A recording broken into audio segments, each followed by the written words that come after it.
हाँ जी, अपना ਜਿਹੜਾ ਚਾਈਲਡ ਡਿਵੈਲਪਮੈਂਟ ਦੀਆਂ ਥਿਊਰੀਆਂ ਸੀ ਉਹ ਆਪਾਂ ਨੇ ਕੱਲ ਕੰਪਲੀਟ ਕਰ ਲਈਆਂ। ਅੱਜ ਅਸੀਂ ਆਪਣਾ ਇੱਕ ਨੈਕਸਟ ਟੌਪਿਕ ਪੜਾਂਗੇ। ਇਹ ਟੌਪਿਕ ਦਾ ਨਾਮ ਹੈਗਾ ਕੰਸਟਰਕਟ ਆਫ ਇੰਟੈਲੀਜੈਂਸ। ਇਹਦੇ 'ਚ ਅਸੀਂ ਦੇਖਾਂਗੇ ਕਿ ਜਿਹੜੀ ਇੰਟੈਲੀਜੈਂਸ ਹੈ, ਜਿਹੜੀ ਬੁੱਧੀ ਦੀ ਅਸੀਂ ਗੱਲ ਕਰਦੇ ਹਾਂ, ਉਹ ਬੁੱਧੀ ਹੈ ਜਿਹੜੀ ਉਹ ਕਿਹੜੀਆਂ ਚੀਜ਼ਾਂ ਤੋਂ ਮਿਲ ਕੇ ਬਣੀ ਮੰਨੀ ਜਾਂਦੀ ਹੈ। ਪਹਿਲੀ ਵਾਰੀ ਬੁੱਧੀ ਬਾਰੇ ਗੱਲ ਕਿਹੜੇ ਬੰਦੇ ਨੇ ਕੀਤੀ, ਬੁੱਧੀ ਦੇ ਨਾਲ ਸੰਬੰਧਿਤ ਟੈਸਟ ਕਿਹਨੇ ਬਣਾਏ, ਤੇ ਬੁੱਧੀ ਹੈ ਜਿਹੜੀ ਉਹਨੂੰ ਮਾਪਣ ਦਾ ਫਾਰਮੂਲਾ ਕਿਹਨੇ ਤਿਆਰ ਕੀਤਾ, ਤੇ ਫਾਰਮੂਲੇ ਦੇ ਅਕੋਰਡਿੰਗ ਜਿਹੜੀਆਂ ਉਹਦੀਆਂ ਕੈਟਾਗਰਾਈਜੇਸ਼ਨ ਨੇ ਕਿ ਕਿਹੜੇ ਦਾ ਸਕੋਰ ਹੈ ਜਿਹੜਾ ਉਹ ਕਿਹੜੇ ਲੈਵਲ ਦੇ ਵਿੱਚ ਆਉਂਦਾ, ਇਹ ਸਾਰੀਆਂ ਚੀਜ਼ਾਂ ਦੇਖਾਂਗੇ। ਇਸ ਤੋਂ ਬਾਅਦ ਕੁਝ ਥਿਊਰੀਆਂ ਨੇ ਸਾਡੇ ਕੋਲ ਇੰਟੈਲੀਜੈਂਸ ਦੀਆਂ, ਉਹਨਾਂ ਥਿਊਰੀਆਂ ਨੂੰ ਡਿਸਕਸ ਕਰਾਂਗੇ, ਤੇ ਲਾਸਟ ਕੁਝ ਟੈਸਟ ਨੇ ਬਣਾਏ ਗਏ ਇੰਟੈਲੀਜੈਂਸ ਨੂੰ ਮਾਪਣ ਦੇ ਲਈ। ਐਟ ਲਾਸਟ ਅਸੀਂ ਉਹਨਾਂ ਟੈਸਟਸ ਦੇ ਬਾਰੇ ਗੱਲ ਕਰਾਂਗੇ। ਤਾਂ ਸਭ ਤੋਂ ਪਹਿਲਾਂ ਸਾਡੇ ਕੋਲ ਆਉਂਦਾ ਹੈ ਕੰਸਟਰਕਟ ਆਫ ਇੰਟੈਲੀਜੈਂਸ। ਤਾਂ ਇੰਟੈਲੀਜੈਂਸ ਵਰਡ ਹੈ ਜਿਹੜਾ, ਇਹਦੀ ਸਭ ਤੋਂ ਪਹਿਲੀ ਵਾਰ ਫਸਟ ਟਾਈਮ ਗੱਲ ਕੀਤੀ ਗਈ, ਉਹ ਗੱਲ ਪਹਿਲੀ ਵਾਰ ਜਿਹੜੀ ਕੀਤੀ ਸੀ ਫ੍ਰਾਂਸਿਸ ਗੈਲਟਨ ਨੇ। ਸਭ ਤੋਂ ਪਹਿਲੀ ਵਾਰ ਇੰਟੈਲੀਜੈਂਸ ਵਰਡ ਸੀ ਜਿਹੜਾ ਉਹ ਕਿਹੜੇ ਬੰਦੇ ਨੇ ਯੂਜ਼ ਕੀਤਾ, ਫ੍ਰਾਂਸਿਸ ਗੈਲਟਨ ਨੇ। ਅਸੀਂ ਪੜ੍ਹਿਆ ਸੀ ਫ੍ਰਾਂਸਿਸ ਗੈਲਟਨ ਹੈ ਜਿਹੜਾ ਨੂੰ ਫਾਦਰ ਆਫ यूजेनिक ਵੀ ਬੋਲਿਆ ਜਾਂਦਾ। ਫ੍ਰਾਂਸਿਸ ਗੈਲਟਨ ਨੇ ਕੀ ਆਖਿਆ ਸੀਗਾ, ਇਹਨਾਂ ਨੇ ਪਹਿਲੀ ਗੱਲ ਤਾਂ ਹੈਰੀਡਿਟੀ ਦੇ ਉੱਪਰ ਬਹੁਤ ਜ਼ਿਆਦਾ ਜ਼ੋਰ ਦਿੱਤਾ ਸੀਗਾ। ਗੈਲਟਨ ਨੇ ਇਹਨਾਂ ਨੇ ਆਖਿਆ ਸੀਗਾ ਕਿ ਜਿਹੜੀ ਹੈਰੀਡਿਟੀ ਹੈ ਉਹ ਬਹੁਤ ਜ਼ਿਆਦਾ ਮੈਟਰ ਕਰਦੀ ਹੈ। ਤਾਂ ਇੰਟੈਲੀਜੈਂਸ ਹੈ ਜਿਹੜੀ ਉਹ ਵੀ ਕਿਹਦੇ ਨਾਲ ਜੁੜੀ ਹੋਈ ਹੈ, ਹੈਰੀਡਿਟੀ ਦੇ ਨਾਲ ਜੁੜੀ ਹੋਈ ਹੈ। ਪਰ यूजेनिक ਦੀ ਗੱਲ ਕੀਤੀ, ਇਹਨਾਂ ਨੇ ਗੱਲ ਕੀਤੀ ਕਿ ਜਿਹੜੀ ਹੈਰੀਡਿਟੀ ਹੈ ਉਹਦੇ ਜੀਨਸ ਨੇ ਜਿਹੜੇ ਉਹਨਾਂ ਨੂੰ ਕੁਆਲੀਟੇਟਿਵ ਬਣਾਇਆ ਜਾ ਸਕਦਾ ਹੈ। यूजेनिक्स ਦਾ ਮਤਲਬ ਇਹੀ ਸੀਗਾ ਕਿ ਜਿਹੜੇ ਜੀਨਸ ਨੇ ਉਹਨਾਂ ਦੇ ਵਿੱਚ ਚੇਂਜ ਕਰਨਾ। ਜਿਵੇਂ ਬਾਅਦ ਦੇ ਵਿੱਚ ਅਸੀਂ ਨੇ ਦੇਖਿਆ ਸੀਗਾ ਕਿ ਜਿਹੜਾ ਗ੍ਰੇਗਰ ਮੈਂਡਲ ਨੇ ਕੀ ਕੀਤਾ, ਕ੍ਰਾਸ ਬਰੀਡਿੰਗ ਕਰਾਤੀ ਵੱਡੇ ਤੇ ਛੋਟੇ ਪਲਾਂਟਸ ਦੀ, ਹੈ ਨਾ। ਇੱਕ ਨਵੀਂ ਬਰੀਡ ਸੀ ਜਿਹੜੀ ਉਹ ਤਿਆਰ ਹੋ ਗਈ, ਜਿਹਦੇ ਕੋਲ ਛੋਟੇ ਵਾਲੇ ਗੁਣ ਵੀ ਹੈਗੇ ਨੇ, ਵੱਡੇ ਵਾਲੇ ਗੁਣ ਵੀ ਹੈਗੇ ਨੇ। ਇਸ ਚੀਜ਼ ਨੂੰ ਅਸੀਂ ਕੀ ਬੋਲਦੇ ਹਾਂ, ਜੈਨੇਟਿਕ ਇੰਜੀਨੀਅਰਿੰਗ ਬੋਲਦੇ ਹਾਂ। ਯਾਨੀ ਕਿ ਅਸੀਂ ਨੇ ਇਹੋ ਜਿਹੀਆਂ ਤਕਨੀਕਾਂ ਲੱਭ ਲਈਆਂ ਜਿਹਦੇ ਨਾਲ ਜੀਨ ਨੇ ਜਿਹੜੇ ਉਹ ਮੋਡੀਫਾਈ ਕੀਤੇ ਜਾ ਸਕਦੇ ਨੇ। ਤੁਸੀਂ ਇੱਕ ਕਿਹੋ ਜਿਹਾ ਬੱਚਾ ਤਿਆਰ ਕਰਨਾ ਹੈ, ਉਹ ਬੱਚੇ ਦਾ ਤੁਸੀਂ ਅੱਖਾਂ ਦਾ ਕਲਰ ਕਿਹੜਾ ਹੋਣਾ ਚਾਹੀਦਾ, ਬਾਲਾਂ ਦਾ ਕਲਰ ਕਿਹੜਾ ਹੋਣਾ ਚਾਹੀਦਾ, ਹੈ ਨਾ, ਕਿਸ ਕਲਰ ਦਾ ਬੱਚਾ ਹੋਣਾ ਚਾਹੀਦਾ, ਇਹ ਚੀਜ਼ਾਂ ਕੀ ਹੈ ਤੁਸੀਂ ਮੋਡੀਫਾਈ ਕਰ ਸਕਦੇ ਹੋ ਜੀਨਸ ਦੇ ਰਾਹੀਂ। ਬਰੇਵ ਨਿਊ ਵਰਲਡ ਐਡਲਸ ਹਕਸਲੇ ਦੀ ਇੱਕ ਕਿਤਾਬ ਹੈ, ਉਹਨੇ 1930-32 ਦੇ ਆਸ-ਪਾਸ ਲਿਖੀ ਸੀ। ਤਾਂ ਉਹਦੇ ਵਿੱਚ ਸਾਰੀ ਦੀ ਸਾਰੀ ਅੱਜ ਤੋਂ ਘੱਟੋ ਘੱਟ ਦੇਖੋ 90 ਸਾਲ ਪਹਿਲਾਂ ਕਿਤਾਬ ਲਿਖੀ ਗਈ। ਉਹਦੇ 'ਚ ਸਾਰੇ ਜੀਨ ਮੋਡੀਫਿਕੇਸ਼ਨ ਬਾਰੇ ਗੱਲ ਕੀਤੀ ਹੋਈ ਹੈ। ਉਹਦੇ 'ਚ ਉਹ ਇਹੀ ਗੱਲ ਕਹਿੰਦਾ ਕਿ ਆਉਣ ਵਾਲਾ ਸਮਾਂ ਇਹੋ ਜਿਹਾ ਹੋਊਗਾ ਕਿ ਮਾਂ ਨੂੰ ਕੋਈ ਵੀ ਬੱਚਾ ਜੰਮਣ ਦੀ ਲੋੜ ਹੀ ਨਹੀਂ ਪਊਗੀ। ਲੋਕਾਂ ਨੂੰ ਇਹ ਵੀ ਪਤਾ ਹੋਣਾ ਆਉਣ ਵਾਲੇ ਸਮੇਂ 'ਚ ਕਿ ਮਾਂ-ਬਾਪ ਨਾਮ ਦੀ ਵੀ ਕੋਈ ਚੀਜ਼ ਹੈਗੀ ਹੈ। ਕਿਉਂਕਿ ਆਰਟੀਫਿਸ਼ੀਅਲ ਭੁੱਖਾਂ ਤਿਆਰ ਕਰ ਲਈਆਂ ਜਾਣਗੀਆਂ ਆਉਣ ਵਾਲੇ ਸਮੇਂ 'ਚ। ਤੇ ਜੇਕਰ ਤੁਸੀਂ ਇੱਕੋ ਸ਼ਕਲ ਦੇ ਹਜ਼ਾਰਾਂ ਬੱਚੇ ਵੀ ਪੈਦਾ ਕਰਨੇ ਨੇ, ਕਿਉਂਕਿ ਇੱਕ ਸਪਰਮ ਦੇ ਵਿੱਚ ਸਾਡਾ ਜਿਹੜਾ ਟੈਸਟੋਸਟੀਰੋਨ ਰਿਲੀਜ਼ ਹੁੰਦਾ, ਉਹਦੇ ਵਿੱਚ ਸਪਰਮਾਂ ਦੀ ਕਾਊਂਟਿੰਗ ਹੈ ਜਿਹੜੀ ਬਹੁਤ ਜ਼ਿਆਦਾ ਹੁੰਦੀ ਹੈ। ਤਾਂ ਉਹ ਕਹਿੰਦਾ ਤੁਸੀਂ ਜੁੜਵੇ ਬੱਚੇ ਚਾਹੇ ਇੱਕੋ ਸ਼ਕਲ ਵਾਲੇ ਬੱਚੇ ਲੱਖਾਂ ਤਿਆਰ ਕਰ ਲਓ, ਉਹ ਵੀ ਤਿਆਰ ਹੋ ਜਾਣਗੇ। ਤਾਂ ਇੱਕ ਫੈਕਟਰੀ ਦੇ ਵਿੱਚ ਇਹ ਸਾਰੇ ਇੱਕੋ ਜਿਹੇ ਬੰਦੇ ਨੇ ਜਿਹੜੇ ਤੁਸੀਂ ਇੱਕੋ ਸ਼ਕਲ ਵਾਲੇ ਬੰਦੇ ਤਿਆਰ ਕਰਕੇ ਲਾ ਲਓ। ਤਾਂ ਇਹਨਾਂ ਨੇ ਗੱਲ ਕਾਹਦੀ ਕੀਤੀ ਸੀ, ਜੀਨ ਮੋਡੀਫਿਕੇਸ਼ਨ ਦੀ ਗੱਲ ਵੀ ਕੀਤੀ ਹੈ। ਦੂਸਰਾ ਇਹਨਾਂ ਨੇ ਜਿਹੜੀ ਪਹਿਲੀ ਵਾਰ ਵਰਡ ਸੀਗਾ ਇੰਟੈਲੀਜੈਂਸ ਉਹ ਯੂਜ਼ ਕੀਤਾ। ਇੰਟੈਲੀਜੈਂਸ ਦਾ ਜਿਹੜਾ ਵਰਡ ਹੈ ਬੇਸਿਕਲੀ ਲਿਆ ਕਿੱਥੋਂ ਗਿਆ, ਇਹ ਲੈਟਿਨ ਲੈਂਗੁਏਜ ਤੋਂ ਲਿਆ ਗਿਆ। ਵਰਡ ਸੀਗਾ ਇੰਟੈਲੀਜੀਅਰ, ਦੂਸਰਾ ਹੈਗਾ ਇੰਟੈਲੀਜੈਂਟਲੀਆ। ਤਾਂ ਇਹ ਦੋ ਵਰਡ ਸੀ ਸਾਡੇ ਕੋਲੇ, ਲੈਟਿਨ ਦੇ ਵਰਡ ਨੇ ਇਹ, ਜਿਨ੍ਹਾਂ ਤੋਂ ਵਰਡ ਬਣਿਆ ਇੰਟੈਲੀਜੈਂਸ ਜਿਹੜਾ ਅੱਜ ਵਰਡ ਯੂਜ਼ ਕਰਦੇ ਹਾਂ। ਤਾਂ ਇਹਦਾ ਮਤਲਬ ਕੀ ਹੈ, ਟੂ ਅੰਡਰਸਟੈਂਡ, ਕਿ ਅਸੀਂ ਕਿਸੇ ਚੀਜ਼ ਨੂੰ ਸਮਝਦੇ ਕਿਵੇਂ ਹਾਂ। ਇੰਟੈਲੀਜੈਂਸ ਦਾ ਮਤਲਬ ਕੀ ਹੈ ਕਿ ਕਿਸੇ ਚੀਜ਼ ਨੂੰ ਅਸੀਂ ਅੰਡਰਸਟੈਂਡ ਕਿਵੇਂ ਕਰਦੇ ਹਾਂ, ਇੰਟਰਪ੍ਰੀਟ ਕਿਵੇਂ ਕਰਦੇ ਹਾਂ। ਹੁਣ ਅੱਗੇ ਸਾਡੇ ਕੋਲ ਆਉਂਦਾ ਕਿ ਅਸਲ ਦੇ ਵਿੱਚ ਇੰਟੈਲੀਜੈਂਸ ਹੈਗੀ ਕੀ ਹੈ। ਹੁਣ ਜੇ ਇੰਟੈਲੀਜੈਂਸ ਨੂੰ ਅਸੀਂ ਡਿਫਾਈਨ ਕਰਨਾ ਹੋਵੇ ਤਾਂ ਇਹਨਾਂ ਨੇ ਇੰਟੈਲੀਜੈਂਸ ਨੂੰ ਕਾਹਦੇ ਨਾਲ ਜੋੜਿਆ ਸੀ, ਹੈਰੀਡਿਟੀ ਦੇ ਨਾਲ। ਇਟ ਮੀਨਸ ਕੀ ਹੈ, ਇਹ ਸਾਡੀ ਇਨੇਟ ਐਬਿਲਿਟੀ ਹੈ। ਇਨੇਟ ਮਤਲਬ ਜਨਮ ਤੋਂ ਸਾਡੇ ਨਾਲ ਪੈਦਾ ਹੋਈ ਹੈ। ਤਾਂ ਇੰਟੈਲੀਜੈਂਸ ਵਿੱਚ ਪਹਿਲੀ ਕੁਆਲਿਟੀ ਕੀ ਹੋਗੀ, ਪਹਿਲੀ ਕਰੈਕਟਰਿਸਟਿਕ ਕੀ ਹੋਗੀ ਕਿ ਇੱਕ ਇਨੇਟ ਐਬਿਲਿਟੀ ਹੈ ਜਿਹੜੀ ਕਦੋਂ ਤੋਂ ਪੈਦਾ ਹੋਈ ਹੈ, ਸਾਡੇ ਜਨਮ ਤੋਂ ਸਾਡੇ ਨਾਲ ਪੈਦਾ ਹੋਈ ਹੈ। ਹੁਣ ਜਨਮ ਤੋਂ ਪੈਦਾ ਹੋਈ ਹੈ, ਇਟ ਮੀਨਸ ਸਾਨੂੰ ਕਾਹਦੇ 'ਚ ਮਿਲੀ ਹੈ, ਇਹ ਹੈਰੀਡਿਟੀ ਦੇ ਵਿੱਚ ਮਿਲੀ ਹੈ। ਹੁਣ ਅਸੀਂ ਇਹ ਵੀ ਪੜ੍ਹਿਆ ਕਿ ਕੋਈ ਵੀ ਦੋ ਬੰਦੇ ਨੇ, ਜਿਹੜੇ ਦੋ ਵਿਅਕਤੀ ਨੇ ਧਰਤੀ ਦੇ ਉੱਪਰ, ਉਹ ਸੇਮ ਨਹੀਂ ਹੋ ਸਕਦੇ। ਇਹਦਾ ਮਤਲਬ ਕੀ ਹੈ, ਬੰਦੇ ਤੋਂ ਬੰਦਾ ਵੈਰੀ ਕਰਦਾ ਇੰਟੈਲੀਜੈਂਸ ਦੇ ਵਿੱਚ। ਹਰ ਦੋ ਬੰਦਿਆਂ ਦੀ ਜਿਹੜੀ ਇੰਟੈਲੀਜੈਂਸ ਸੀ ਉਹ ਕੀ ਹੋਊਗੀ, ਡਿਫਰੈਂਸ ਹੋਊਗੀ। ਜਦੋਂ ਅਸੀਂ ਹੈਰੀਡਿਟੀ ਐਂਡ ਐਨਵਾਇਰਨਮੈਂਟ ਪੜ੍ਹ ਰਹੇ ਸੀ ਤਾਂ ਉਹਦੇ ਵਿੱਚ ਅਸੀਂ ਦੋ ਚੀਜ਼ਾਂ ਪੜ੍ਹੀਆਂ ਸੀ। ਇੱਕ ਪੜ੍ਹਿਆ ਸੀਗਾ ਕਿ ਜੁੜਵਾ ਬੱਚਿਆਂ ਬਾਰੇ ਪੜ੍ਹ ਰਹੇ ਸੀ ਜਦੋਂ ਅਸੀਂ, ਤਾਂ ਜੁੜਵਾ ਬੱਚੇ ਸੀਗੇ ਜਿਹੜੇ ਉਹ ਇੱਕ ਹੈਗੇ ਸੀਗੇ ਜਿਹੜੇ ਆਇਡੈਂਟੀਕਲ ਹੁੰਦੇ ਨੇ, ਦੂਸਰੇ ਸੀ ਜਿਹੜੇ ਫ੍ਰੈਕਟਨਲ ਹੁੰਦੇ ਨੇ, ਹੈ ਨਾ। ਕਿ ਇੱਕ ਜਿਹੜੇ ਇੱਕੋ ਹੀ ਜ਼ਾਈਗੋਟ ਤੋਂ ਬਣਦੇ ਨੇ, ਇੱਕ ਉਹ ਹੁੰਦੇ ਨੇ ਜਿਹੜੇ ਜਿਨ੍ਹਾਂ ਦੇ ਜ਼ਾਈਗੋਟ ਹੀ ਸ਼ੁਰੂ ਤੋਂ ਦੋ ਅਲੱਗ-ਅਲੱਗ ਬਣੇ ਨੇ। ਹੁਣ ਉਹਦੇ 'ਚ ਇੱਕ ਚੀਜ਼ ਆਪਾਂ ਉਦੋਂ ਇਹ ਡਿਸਕਸ ਕਰਨੀ ਭੁੱਲ ਗਏ ਸੀ ਕਿ ਜਿਹੜੇ ਤਾਂ ਸਿੰਗਲ ਜਾਈਗੋਟ ਤੋਂ ਡਿਵੈਲਪ ਹੁੰਦੇ ਨੇ ਉਹਨਾਂ ਦਾ ਪਲੇਸੈਂਟਾ ਜਿਹੜਾ ਉਹ ਇੱਕੋ ਹੀ ਹੁੰਦਾ, ਯਾਨੀ ਕਿ ਔਰ ਉਹਨਾਂ ਦੀ ਇੱਕੋ ਹੀ ਹੁੰਦੀ ਹੈ। ਤੇ ਜਿਹੜੇ ਦੂਸਰੇ ਡਾਈਜ਼ਾਈਗੋਟ ਹੁੰਦੇ ਨੇ ਜਾਂ ਫ੍ਰੈਕਟਰਨਲ ਬੋਲਦੇ ਆ ਜਿਹਨਾਂ ਨੂੰ ਅਸੀਂ, ਉਹਨਾਂ ਦੇ ਜਿਹੜੇ ਪਲੇਸੈਂਟਾਸ ਨੇ ਉਹ ਵੀ ਵੱਖਰੇ ਹੁੰਦੇ ਨੇ। ਤਾਂ ਵੱਖਰੋ ਇੱਕ ਜਾਈਗੋਟ ਲਈ ਇੱਕ ਪਲੇਸੈਂਟਾ ਜਿਹੜਾ ਉਹ ਕੰਮ ਕਰਦਾ। ਤਾਂ ਜਦੋਂ ਇਹਨਾਂ ਦੀ ਇੰਟੈਲੀਜੈਂਸੀ ਦੇ ਉੱਪਰ ਕੰਮ ਕੀਤਾ ਗਿਆ ਕਿ ਜੇਕਰ ਦੋ ਜੁੜਵਾ ਬੱਚੇ ਨੇ ਜਿਹੜੇ ਇੱਕ ਸੈੱਲ ਤੋਂ ਹੀ ਡਿਵੈਲਪ ਹੋਏ ਨੇ, ਤਾਂ ਜੇ ਉਹਨਾਂ ਦੋਨਾਂ ਦੀ ਕੀ ਇੰਟੈਲੀਜੈਂਸ ਹੈ ਜਿਹੜਾ ਲੈਵਲ ਉਹ ਸੇਮ ਹੋਊਗਾ ਕਿ ਨਹੀਂ, ਤਾਂ ਉਹਨਾਂ ਦੇ ਵਿੱਚ ਜਿਹੜਾ ਇੰਟੈਲੀਜੈਂਸੀ ਲੈਵਲ ਪਾਇਆ ਗਿਆ ਸੇਮ ਹੋਏਗਾ ਸੀਗਾ 83%, ਯਾਨੀ ਕਿ ਉਹਨਾਂ ਦੇ ਵਿੱਚ ਵੀ 17% ਜਿਹੜੀ ਡਿਫਰੈਂਸ ਹੈਗਾ ਸੀਗਾ ਉਹਨਾਂ ਦੋਨਾਂ ਦੀ ਵਿੱਚ ਵੀ ਜਿਹੜੇ ਸੇਮ ਜਾਈਗੋਟ ਤੋਂ ਪੈਦਾ ਹੋਏ ਨੇ। ਤਾਂ ਉਹਨਾਂ ਦੀ ਇੰਟੈਲੀਜੈਂਸੀ ਦੇ ਵਿੱਚ ਵੀ ਡਿਫਰੈਂਸ ਪਾਇਆ ਗਿਆ। ਕਿਉਂਕਿ ਅਸੀਂ ਕਾਹਦੀ ਗੱਲ ਕਰਦੇ ਹਾਂ, ਜੈਨੇਟਿਕਸ ਦੀ ਗੱਲ ਕਰਦੇ ਹਾਂ। 23 ਅਸੀਂ ਮਾਦਰ ਤੋਂ ਲਏ ਨੇ, 23 ਅਸੀਂ ਫਾਦਰ ਤੋਂ ਲਏ ਨੇ ਕ੍ਰੋਮੋਸੋਮ, ਬਟ ਸਾਨੂੰ ਇਹ ਨਹੀਂ ਪਤਾ ਕਿ ਉਹਨਾਂ ਦੇ ਵਿੱਚੋਂ ਡੋਮੀਨੈਂਟ 23 ਦੇ ਵਿੱਚੋਂ ਕਿਹੜਾ ਰਹੂਗਾ ਤੇ ਰਿਸੈਸਿਵ ਕਿਹੜਾ ਰਹੂਗਾ, ਫਾਦਰ ਵਾਲਾ ਰਹੂਗਾ ਕਿ ਮਦਰ ਵਾਲਾ। ਤਾਂ ਹਰ ਦੋ ਵਿਅਕਤੀ ਅਲੱਗ-ਅਲੱਗ ਇਸੇ ਕਰਕੇ ਨੇ, ਬੇਸ਼ੱਕ ਉਹ ਜੁੜਵਾ ਹੈ। ਤਾਂ ਵਿਅਕਤੀਗਤ ਭਿੰਨਤਾਵਾਂ ਮੈਟਰ ਕਰਦੀਆਂ ਨੇ। ਅਗਲੀ ਚੀਜ਼ ਕੀ ਹੈ, ਇੰਟੈਲੀਜੈਂਸੀ ਹੈਗੀ ਕੀ ਹੈ, ਵਰਤੀ ਕਾਹਦੇ ਲਈ ਜਾਂਦੀ ਹੈ, ਕਿਸੇ ਵੀ ਪ੍ਰੋਬਲਮ ਨੂੰ ਸੋਲਵ ਕਰਨ ਦੇ ਲਈ। ਅਸੀਂ ਇੰਟੈਲੀਜੈਂਸੀ ਜਿਹੜੀ ਯੂਜ਼ ਕਿਉਂ ਕਰਦੇ ਹਾਂ ਕਿ ਜਦੋਂ ਅਸੀਂ ਦੀ ਕੋਈ ਵੀ ਪ੍ਰੋਬਲਮ ਹੈ ਜਿਹੜੀ ਉਹ ਸੋਲਵ ਕਰਨੀ, ਅਸੀਂ ਦੱਸਣਾ ਕਿ 2 ਤੇ 2 ਕਿੰਨੇ ਹੁੰਦੇ ਨੇ, 2 ਗੁਣਾ 3 ਕਿੰਨੇ ਹੁੰਦੇ ਨੇ। ਜਦੋਂ ਅਸੀਂ ਇਹ ਚੀਜ਼ ਕਰਨੀ ਹੈ ਤਾਂ ਇਟ ਮੀਨਸ ਸਾਨੂੰ ਅਸੀਂ ਪ੍ਰੋਬਲਮ ਸੋਲਵ ਕਰ ਰਹੇ ਹਾਂ, ਯਾਨੀ ਕਿ ਅਸੀਂ ਕੀ ਯੂਜ਼ ਕਰ ਰਹੇ ਹਾਂ, ਸਾਡੀ ਇੰਟੈਲੀਜੈਂਸ ਯੂਜ਼ ਕਰ ਰਹੇ ਹਾਂ। ਐਬਸਟਰੈਕਟ ਥਿੰਕਿੰਗ ਯਾਨੀ ਕਿ ਜਦੋਂ ਵੀ ਅਸੀਂ ਕੋਈ ਕਲਪਨਾ ਕਰਨੀ ਹੈ, ਅਮੂਰਤ ਚੀਜ਼ਾਂ ਬਾਰੇ ਗੱਲ ਕਰਨੀ ਹੈ, ਉਦੋਂ ਵੀ ਸਾਨੂੰ ਕਿਹਦੀ ਲੋੜ ਪੈਂਦੀ ਹੈ, ਇੰਟੈਲੀਜੈਂਸ ਦੀ ਲੋੜ ਪੈਂਦੀ ਹੈ। ਸਟਾਰਟਿੰਗ ਦੇ ਵਿੱਚ ਇਹ ਮੰਨਿਆ ਗਿਆ ਸੀਗਾ ਵੀ ਜਿਹੜੀ ਇੰਟੈਲੀਜੈਂਸੀ ਹੈ ਉਹ ਮੇਲ ਤੇ ਫੀਮੇਲ ਦੇ ਵਿੱਚ ਵੀ ਡਿਫਰ ਕਰਦੀ ਹੈ। ਜਦੋਂ ਹਾਲੇ ਬਹੁਤੀਆਂ ਕੋਈ ਜ਼ਿਆਦਾ ਸਟੱਡੀਆਂ ਨਹੀਂ ਹੋਈਆਂ ਸੀ ਤਾਂ ਉਦੋਂ ਇਹ ਮੰਨਿਆ ਗਿਆ ਸੀਗਾ ਕਿ ਇੱਕ ਔਰਤ ਤੇ ਇੱਕ ਮਰਦ ਦੀ ਜਿਹੜੀ ਇੰਟੈਲੀਜੈਂਸੀ ਲੈਵਲ ਹੈ ਉਹ ਕੀ ਹੈ, ਡਿਫਰੈਂਸ ਹੈ। ਬਟ ਬਾਅਦ ਦੇ ਵਿੱਚੋਂ ਸਟੱਡੀਜ਼ ਹੋਈਆਂ ਤਾਂ ਉਹ ਸਟੱਡੀਜ਼ ਦੇ ਵਿੱਚੋਂ ਇਹ ਨਿਕਲ ਕੇ ਸਾਹਮਣੇ ਆਇਆ ਕਿ ਬਾਇਓਲੋਜੀਕਲੀ ਦੋਨਾਂ ਦੇ ਵਿੱਚ ਕੋਈ ਡਿਫਰੈਂਸ ਨਹੀਂ ਹੈਗਾ। ਇੰਟੈਲੀਜੈਂਸੀ ਲੈਵਲ ਹੈ ਜਿਹੜਾ, ਚਾਹੇ ਇੱਕ ਔਰਤ ਹੋਵੇ ਤੇ ਚਾਹੇ ਇੱਕ ਮਰਦ ਹੋਵੇ, ਉਹਨਾਂ ਦੋਨਾਂ ਦਾ ਕੀ ਹੈ, ਸੇਮ ਹੈ ਇੰਟੈਲੀਜੈਂਸ ਲੈਵਲ। ਤਾਂ ਜੈਂਡਰ ਡਿਫਰੈਂਸ ਕੋਈ ਨਹੀਂ, ਬਟ ਇੰਡੀਵਿਜੂਅਲ ਡਿਫਰੈਂਸਿਸ ਨੇ ਜਿਹੜੇ ਉਹ ਮੈਟਰ ਕਰਦੇ ਨੇ।